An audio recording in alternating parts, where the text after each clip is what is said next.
Ito naman mga bossing ko, ang isa sa mga pinakapaborito kong pampaswerte. Ito pa mga bossing ko ay ang asin. Ang asin mga bossing ko ay mabisang pang-cleansing ng kapaligiran ng ating tahanan at maging ang ating negosyo. Kaya kung ikaw may negosyo, huwag na huwag kang magpapawala ng asin. Baka sabihin ninyo, ayan, ayoko ng ganyan kasi maalat yan. Naku mga bossing ko, yung alat talaga mga bossing ko ang humihigop ng mga negatibong enerhiya.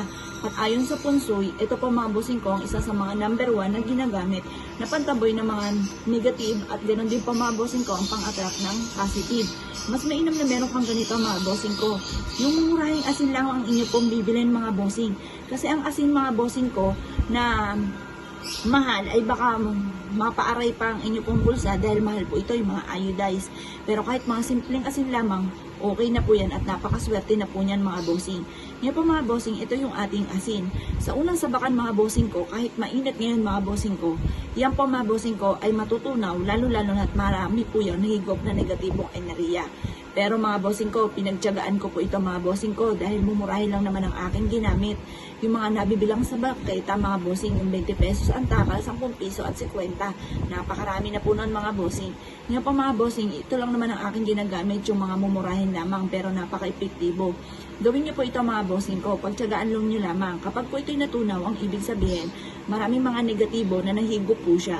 Pero dahil pinagtiyagaan ko nga po siya mga bossing ko, ito kahit bawat taon mga bossing ko ay hindi talaga siya natutunaw. Tumitigas lang ibabaw mga bossing ko ng asin. Pero okay lamang po yun, huwag lamang matutunaw. Kasi pag natunaw, yun nga, marami mga kamalasan siya na nahigop. Kaya huwag yun ang pagsayangan pa. Itapon nyo na po yan sa may lababo po ninyo at hugasan mabuti itong lagayan po natin at lagyan muli ng bagong asin mga bossing. Ngayon po mga bossing ko, ang asin mga bossing ko ay marami na akong patotoo na sinuwerte dito at isa na rin po ako dyan, hindi na ako magtuturo at napakaswerte nito mga bossing. Ngayon po mga bossing ko, tatambalan po natin ito ng perpektong kombinasyon na luya. At ganoon din po mga bossing ko ng bawang at tatambalin din natin ito mga bossing ko ng dahon ng laurel at ng bawang. Ganyan lamang po inyo pong gagawin. Perpektong sangkap mga bossing ko para sa pagluluto. Charot, hindi pa mga bossing. Bukod sa napakasarap kapag hinaluan natin ng mga ganitong sangkap ang ating niluluto, ito po ay pasasarapan din ang buhay po natin.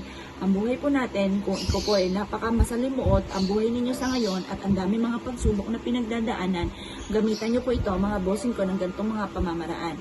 Simple at napaka-epektibo po nito. Pumunta ka po mga bossing ko sa aming tahanan at makakakita ka ng ganito sa aming hapagkainan.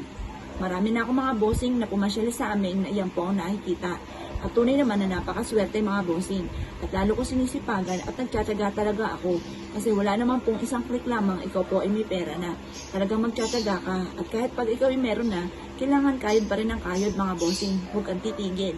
Ngayon pa mga bossing ko, ganon mga bossing ko para matupad ka agad ang mga pinapangarap. Gamitin natin ang mga ganitong mga pamamaraan. Ito po mga bossing ko, ang bawang ay isa sa mga blockbuster at pinaniniwalaan na napakaswerte. Yan po ay hihigop ng mga positibo at magtataboy ng mga negatibo. Ang dahon ng laurel ay for only wishes mga bossing. At ganoon din po mga bossing ko ang ating luya na mentras po siyang natutuyo ay mentras po siya na nagiging maswerte lalo na sa pera. Kung hindi ka makaipon ng pera, gamitan niyo po ito ng luya.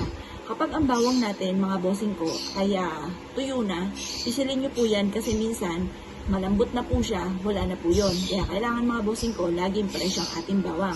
Pag pinsil nyo po yan mga bossing ko, at malambot na, itapon nyo lamang. Pero kung matigas pa po siya, pero natunaw ang asin, hugasan nyo lamang po itong 3 sangkap na ito at asin lang ang inyong papalitan.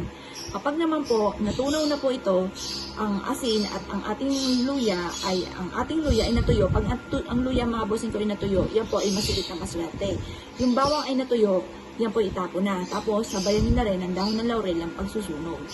Ngayon pa mga bossing, bawat taon ay pinapalitan ng ating mga pampaswerte, lalo na ito. Kasi wasa hindi nyo pinalitan kung ano ang naganap sa inyo ng taon na ginawa nyo ito, ganun din ang magaganap sa inyo ng taon na paparating. Kaya dapat laging bago ang ating pong mga pampaswerte.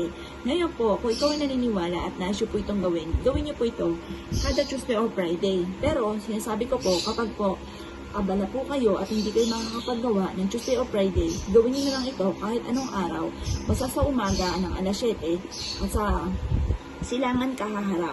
proven po ito mga bossing. Kaya kung ikay naniniwala at nais nyo po itong gawin, huwag ka naman patumpik-tumpik pa. Kung nais ninyo na maka-attract ng swerte ng maraming pera, ay subukan nyo na po ito. Kaya kung ikay naniniwala at nais nyo po itong gawin, good luck po sa inyo po lahat.